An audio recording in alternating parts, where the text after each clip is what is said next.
How to read inside a micrometer.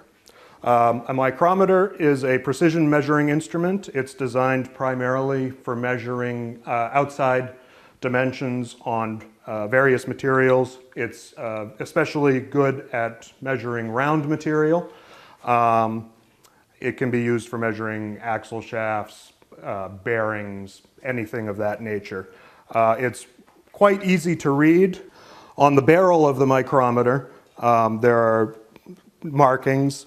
Each mark represents 1/100th of an inch, and they are further subdivided into 50 thousandths and 25 thousandths markings. So with the micrometer closed on the object that you are looking to measure, you first read the barrel of the micrometer, and in this case you can see that there's 400 thousandths plus 50, and then on the dial part of the micrometer there are markings broken out into 25 thousandths, and so you simply add the number here to the highest number that you can see. So in this case it would be 450, we can actually see 75, and then 11. So this particular item would be 475 plus 11, which would be 486.